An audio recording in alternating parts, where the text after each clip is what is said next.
Back to my channel Alfina an aesthetic lifestyle. അപ്പോൾ കുറേ പേര് ഡൗട്ട് ചോദിച്ചതാണ് ഓപ്ഷൻസ് എങ്ങനെയാണ് രജിസ്റ്റർ ചെയ്യേണ്ടത്. അപ്പോൾ ഇത് രണ്ടും രണ്ട് രീതിയിലാണ് ചെയ്യേണ്ടത്. അതിനെ പറ്റിയിട്ടുള്ള ഡീറ്റെയിൽഡ് വീഡിയോ ആണ് നമ്മളിന്ന് പറയുന്നത്. ഫസ്റ്റ് പറയുന്നത് പാരാമെഡിക്കലിന് മാത്രമായിട്ട് ഓപ്ഷൻ രജിസ്ട്രേഷൻ ചെയ്യാൻ വേണ്ടി നിൽക്കുന്ന കുട്ടികളോടാണ്. നമുക്കിപ്പോൾ ലോഗിൻ ചെയ്ത് കഴിഞ്ഞാൽ നിങ്ങൾക്ക് രജിസ്റ്റർ എന്ന് പറഞ്ഞിട്ട് ഒരു ഓപ്ഷനേ ഉണ്ടായിരിക്കുകയുള്ളൂ. പക്ഷേ ആദ്യം കൊടുത്തത് BSc നഴ്സിംഗ്. താഴെ സ്ക്രോൾ ചെയ്യുമ്പോൾ നിങ്ങൾക്ക് പാരാമെഡിക്കലിൻ്റെ ഓരോ കോളേജസ് ആൻഡ് ഓപ്ഷൻസ് കാണാൻ സാധിക്കുന്നതാണ്. അപ്പോൾ പാരാമെഡിക്കൽ മാത്രം വെക്കാൻ ഉദ്ദേശിക്കുന്ന കുട്ടികൾ നിങ്ങൾ ഓപ്ഷൻസിൽ നിങ്ങൾക്ക് ഇഷ്ടപ്പെട്ട കോളേജ്, ഇഷ്ടപ്പെട്ട കോഴ്സ് അനുസരിച്ച് പ്രയോറിറ്റി ചെയ്ത് 1, 2, 3 എന്ന് വെക്കുക. എക്സാമ്പിളായിട്ട് പറയുവാണ് എന്നുണ്ടെങ്കിൽ ഇപ്പോൾ BSc അനസ്തേഷ്യ ടെക്നോളജിയാണ് നിങ്ങൾക്ക് ഇഷ്ടപ്പെട്ട കോളേജ്, അവിടെ കിട്ടണമെന്നാണ് നിങ്ങളുടെ ആഗ്രഹം എന്നുണ്ടെങ്കിൽ നിങ്ങൾ നെക്സ്റ്റ് അടുത്ത് കാണുന്ന കോളത്തിൽ BSc അനസ്തേഷ്യ ടെക്നോളജി നമുക്ക് ഒരു കോളേജാണുള്ളത്, അവിടെ 1 എന്ന് കൊടുക്കുക. അത് കഴിഞ്ഞ് ഒപ്റ്റോമെട്രിയാണ് വേണ്ടത് എങ്കിൽ 2 കൊടുക്കുക. ഈ ഒപ്റ്റോമെട്രിയിൽ തന്നെ പല കോളേജസും ഉണ്ട്. അതിൽ ഒരു കോളേജ് ഒപ്റ്റോമെട്രി വെച്ചതിന് ശേഷം നിങ്ങൾക്ക് വേണമെങ്കിൽ റേഡിയോളജി വെക്കാം. അത് കഴിഞ്ഞിട്ട് പിന്നെ ഒപ്റ്റോമെട്രിയുടെ അടുത്ത കോളേജ് വെക്കാം. അങ്ങനെ റീഅറേഞ്ച് ചെയ്ത് നിങ്ങൾക്ക് ഇഷ്ടപ്പെട്ട രീതിയിൽ നിങ്ങൾക്ക് ഓപ്ഷൻസ് വെക്കാൻ പറ്റും. പാരാമെഡിക്കൽ മാത്രം വെക്കുന്ന കുട്ടികളുടെ കാര്യമാണ് പറഞ്ഞത്. നിങ്ങൾക്ക് ഇഷ്ടപ്പെട്ട രീതിയിൽ ഇഷ്ടപ്പെട്ട പ്രയോറിറ്റി അനുസരിച്ച് നിങ്ങൾക്ക് ഇഷ്ടപ്പെട്ട കോളേജസ് ഓപ്ഷൻസ് നിങ്ങൾക്ക് വെക്കാൻ സാധിക്കുന്നതാണ്. അപ്പോൾ പാരാമെഡിക്കൽ ഓപ്ഷൻ രജിസ്ട്രേഷൻ ചെയ്യേണ്ട രീതി എങ്ങനെയാണെന്ന് മനസ്സിലായെന്ന് വിശ്വസിക്കുന്നു. പാരാമെഡിക്കൽ മാത്രം വെക്കേണ്ട കുട്ടികൾക്ക് ഡൗട്ട് ക്ലിയർ ആയെന്ന് വിശ്വസിക്കുന്നു. ഇനി അടുത്ത നമുക്ക് BSc നഴ്സിംഗിൻ്റെ കാര്യത്തിലേക്ക് കടക്കാം.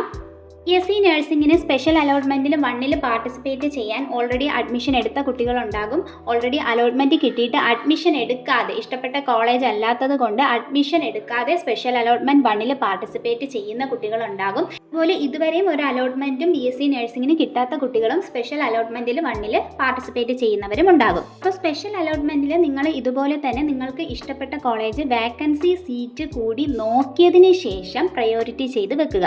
അഡ്മിഷൻ എടുത്തവരും അഡ്മിഷൻ എടുക്കാത്തവരും അതുപോലെ തന്നെ ഇതുവരെ അലോട്ട്മെൻറ്റ് കിട്ടാത്തവരും ഈ വാക്കൻസി സീറ്റ് മനസ്സിലാക്കിയതിന് ശേഷം വേണം ഓപ്ഷൻ രജിസ്ട്രേഷൻ ചെയ്യേണ്ടത്.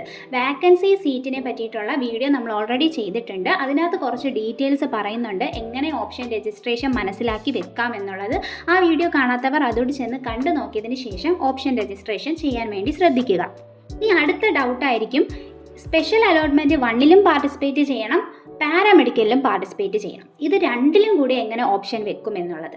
അപ്പോൾ ഫസ്റ്റ് സ്പെഷ്യൽ അലോട്ട്മെൻറ്റിലുള്ളവർക്ക് 1, 2, 3 എന്ന് വെച്ചിട്ട് പാരാമെഡിക്കൽ വെക്കുമ്പോൾ 1, 2, 3 വെക്കണമെന്ന് ഡൗട്ട് വരാം. നിങ്ങൾ ചെയ്യേണ്ടത് 1, 2, 3, 4, 5 ഈ രീതിയിൽ തന്നെയാണ് വെക്കേണ്ടത്. അതായത് സ്പെഷ്യൽ അലോട്ട്മെൻറ്റിൽ പാർട്ടിസിപ്പേറ്റ് ചെയ്യുന്നത് എന്തുകൊണ്ടാണ്? നിങ്ങൾക്ക് BSc നഴ്സിംഗ് വേണമെന്നതുകൊണ്ടാണ്. അപ്പോൾ ഇങ്ങനെയുള്ള കുട്ടികൾ BSc നഴ്സിംഗിന് നിങ്ങളുടേതായ പ്രയോറിറ്റി അനുസരിച്ച് ഓപ്ഷൻസ് വെക്കുക. എന്നിട്ട് നിങ്ങൾക്ക് പാരാമെഡിക്കൽ താല്പര്യം ഇല്ലെങ്കിൽ വെക്കേണ്ട. ഇനി പാരാമെഡിക്കലും കൂടെ താല്പര്യം ഉണ്ടെങ്കിൽ നിങ്ങൾ ആദ്യം പ്രയോറിറ്റി കൊടുക്കുന്നത് സ്പെഷ്യൽ അലോട്ട്മെൻറ്റിന് ആയതിനു ശേഷം നിങ്ങൾ താഴോട്ട് 1, 2, 3 എന്നല്ല ചെയ്യാനുള്ളത്, 5, 6, 7, 8 അങ്ങനെയാണ് ചെയ്യാനുള്ളത്. അതായത് ഒറ്റ തവണ 1 വരാൻ പാടുള്ളൂ. അങ്ങനെയാണ് കറക്റ്റായിട്ട് പറഞ്ഞാൽ മനസ്സിലാക്കാൻ പറ്റുന്ന രീതി പറയാണ്. ഒറ്റ തവണ 1 വരിക. ഇപ്പോൾ നിങ്ങൾക്ക് ഒരു BSc നഴ്സിംഗ് ഒരു കുട്ടി അഡ്മിഷൻ എടുത്തു, ആ കുട്ടിക്ക് ആ കോളേജ് താല്പര്യമില്ല, സ്പെഷ്യൽ അലോട്ട്മെൻറ്റിൽ വേറെ കിട്ടിയാൽ കൊള്ളാമെന്നുണ്ട് BSc നഴ്സിംഗിന് തന്നെ. അപ്പോൾ ആ കുട്ടി BSc നഴ്സിംഗിന് വേണ്ടി ആദ്യം പ്രയോറിറ്റി കൊടുക്കാം. അതിനുശേഷം പിന്നെ പാരാമെഡിക്കൽ ആ കുട്ടിക്ക് താല്പര്യമുണ്ടെങ്കിൽ മാത്രം അടുത്ത ഓപ്ഷൻ. പാരാമെഡിക്കൽ പിന്നെയും 1, 2, 3 എന്നല്ല ബാക്കി ഓപ്ഷനായിട്ടാണ് കൊടുക്കാനുള്ളത്. കാരണം നമുക്കിപ്പോൾ വന്നിരിക്കുന്നത് ഒറ്റ സ്ട്രെച്ചിലായതുകൊണ്ട് ബാക്കി ഓപ്ഷനായിട്ടാണ് നമ്മൾ കൊടുക്കേണ്ടത്. പിന്നെ കൊടുക്കുന്നവർ ശ്രദ്ധിക്കുക, BSc നഴ്സിംഗ് തന്നെ വേണമെന്ന് നിൽക്കുന്നവർ പാരാമെഡിക്കലിന് കൊടുത്തു കഴിഞ്ഞ് പാരാമെഡിക്കലിന് കിട്ടിക്കഴിഞ്ഞാൽ നിങ്ങളുടെ BSc നഴ്സിംഗിൻ്റെ സീറ്റ് ക്യാൻസൽ ആവും. അതുപോലെ നിങ്ങൾ പാരാമെഡിക്കലിന് ഡയറക്റ്റായിട്ട് കയറേണ്ടതായിട്ടും വരുന്നതായിരിക്കും. BSc നഴ്സിംഗിലോട്ട് പോകാമെന്ന് വെച്ചാൽ നടക്കത്തില്ല. ഇത് ശ്രദ്ധിച്ചിട്ട് വേണം നിങ്ങൾ വെക്കാൻ വേണ്ടിയിട്ട്. അതുപോലെ തന്നെ പാരാമെഡിക്കലിന് ഏത് രീതിയിൽ വേണം നിങ്ങൾക്ക് റീഅറേഞ്ച് ചെയ്ത് വെക്കാൻ വേണ്ടിയിട്ടും സാധിക്കുന്നതാണ്. ഇപ്പോൾ BSc നഴ്സിംഗ് ഒരു കോളേജ് വെച്ചിട്ട് അടുത്ത പാരാമെഡിക്കൽ വെക്കണമെന്നുണ്ടെങ്കിൽ നിങ്ങൾക്ക് അങ്ങനെ പാരാമെഡിക്കൽ വെക്കാം. അതിനൊന്നും പ്രശ്നമില്ല. നിങ്ങൾക്ക് ഇഷ്ടപ്പെട്ട രീതിയിൽ ഓപ്ഷൻ വെക്കാം. പക്ഷേ ഒരുപാട് കാര്യങ്ങൾ മനസ്സിലാക്കിയിട്ട് വേണം വെക്കാനുള്ളത്. BSc നഴ്സിംഗ് ആണെങ്കിൽ സീറ്റ് വാക്കൻസി നോക്കണം, പാരാമെഡിക്കൽ ആണെങ്കിൽ നമ്മൾ ചാൻസസ് പ്രഡിക്ഷൻ വീഡിയോ ചെയ്തിട്ടുണ്ട്, അതും കൂടെ കണ്ടു നോക്കിയതിന് ശേഷം എങ്ങനെയാണ് ഓപ്ഷൻ വെക്കേണ്ടത്, ഏതൊക്കെ കോളേജിൽ കിട്ടാൻ സാധ്യതയുണ്ട് എന്നതൊക്കെ മനസ്സിലാക്കിയതിന് ശേഷം ഓപ്ഷൻസൊക്കെ കറക്റ്റ് ബുദ്ധിപരമായി വെച്ച് കഴിഞ്ഞാൽ നമുക്ക് അഡ്മിഷൻ കിട്ടാനുള്ള ചാൻസ് കൂടുതലായിരിക്കും. ഇനി ശ്രദ്ധിക്കേണ്ട കാര്യം, ഒരുപാട് പേര് മുന്നേ ചെയ്ത ഒരു മിസ്റ്റേക്കാണ്. BSc നഴ്സിംഗിന് ആദ്യമായിട്ട് ഓപ്ഷൻ രജിസ്ട്രേഷൻ ചെയ്തിട്ട് സേവ് ചെയ്തില്ല. സേവ് ചെയ്യാത്തവർക്കൊന്നും ഓപ്ഷൻ രജിസ്ട്രേഷൻ അവിടെ വെരിഫൈ ചെയ്യത്തില്ല. അപ്പോൾ ഇപ്രാവശ്യം പാരാമെഡിക്കലിൻ്റെ സ്റ്റുഡൻസും ആ ഒരു മിസ്റ്റേക്ക് ചെയ്യരുത്. എല്ലാ ഓപ്ഷൻസും വെച്ചതിന് ശേഷം സേവ് ആയെന്ന് ഉറപ്പ് വരുത്തണം. സേവ് ആയെന്ന് ഉറപ്പ് വരുത്തുന്നത് താഴെ നിങ്ങൾക്ക് സേവ്ഡ് എന്ന് കാണിക്കുന്നതുമായിരിക്കും. അതുപോലെ ഈ സേവ് ചെയ്ത ഓപ്ഷൻസ് നിങ്ങൾ പ്രിൻ്റ് എടുത്ത് വെക്കേണ്ടതുമാണ്. കോളേജ് ലിസ്റ്റ് വന്നതിൽ ഇനിയും കോളേജസ് ആഡ് ചെയ്യാനുണ്ട്.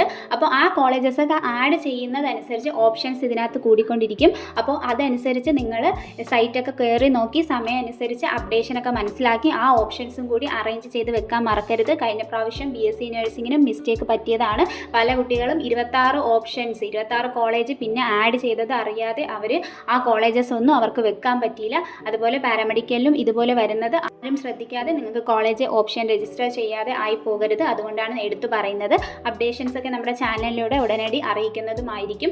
എന്ത് കാര്യങ്ങൾ പറഞ്ഞാലും ആരുടെ വീഡിയോസ് നിങ്ങൾ കണ്ടാലും മുഴുവനായി കേട്ട് മനസ്സിലാക്കി ബുദ്ധിപരമായിട്ട് മാത്രം മുന്നോട്ട് പോവുക. പ്രത്യേകിച്ച് BSc നഴ്സിങ്ങിന് സ്പെഷ്യൽ അലോട്ട്മെൻറ്റ് 1 ആണ് നിങ്ങൾ പാർട്ടിസിപ്പേറ്റ് ചെയ്യാൻ പോകുന്നത്. വേക്കൻസി ഉള്ള സീറ്റ് വെച്ചിട്ടാണ് പാർട്ടിസിപ്പേറ്റ് ചെയ്യാൻ പോകുന്നത്. ഫസ്റ്റ്, സെക്കൻഡ്, തേർഡ് അലോട്ട്മെൻറ്റ് പോലെയല്ല.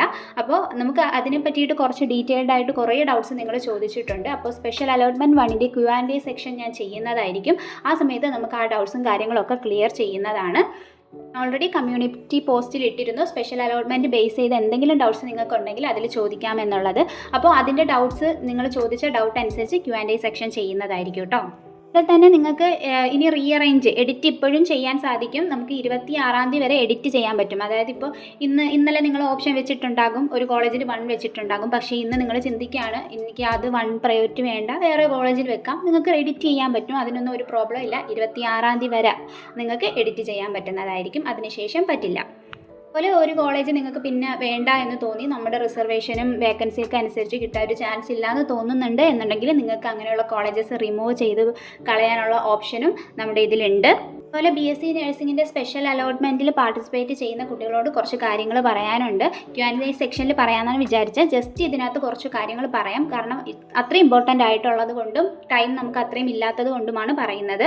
അതായത് 26-ാം തീയതിയാണ് നമ്മുടെ ലാസ്റ്റ് ഡേറ്റ്, നമുക്ക് ഓപ്ഷൻ രജിസ്ട്രേഷൻ ചെയ്യാനുള്ള ലാസ്റ്റ് ഡേറ്റ് വരുന്നത്. അതിനുശേഷം 27-ാം തീയതി തന്നെ 4th അലോട്ട്മെൻറ്റ് പബ്ലിഷ് ചെയ്യുകയും ചെയ്യും. അതിനുശേഷം ഓഗസ്റ്റ് 30-ന് തന്നെ 2 ദിവസമേ നമുക്ക് സമയമുള്ളൂ.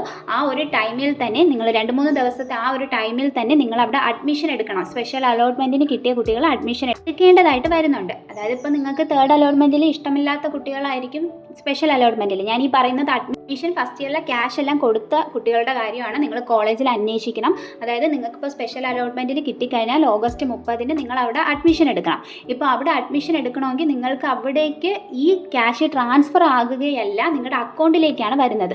അത് ഈ 3 ദിവസത്തിനകം നിങ്ങൾക്ക് കിട്ടും എന്നുള്ള ഉറപ്പ് നിങ്ങൾ വരുത്തണം. ഇനിയിപ്പോൾ നിങ്ങൾക്ക് ആ ഡിലേ വന്നു കഴിഞ്ഞാൽ നിങ്ങൾക്ക് ഈ പറയുന്ന ടൈമിൽ പോയി അഡ്മിഷൻ എടുത്തില്ല എന്നുണ്ടെങ്കിൽ നിങ്ങളുടെ സ്പെഷ്യൽ അലോട്ട്മെൻറ്റും അവിടെ ക്യാൻസലായി പോകും. പഴയതും കിട്ടൂല, പുതിയതും കിട്ടൂല, ക്യാഷ് ടൈമിന് അടച്ചില്ല എന്നുണ്ടെങ്കിൽ. അപ്പോൾ നിങ്ങളുടെ കോളേജിൽ നിങ്ങൾ ഓൾറെഡി അഡ്മിഷൻ എടുത്ത കുട്ടികളെ വിളിച്ച് ചോദിക്കുക ടൈമിന് നമുക്ക് ക്യാഷ് കിട്ടുമോ എന്നുള്ളത്. ടോക്കൺ ഫീസ് ട്രാൻസ്ഫർ ആകുമെന്ന് അറിഞ്ഞിട്ടുണ്ട്.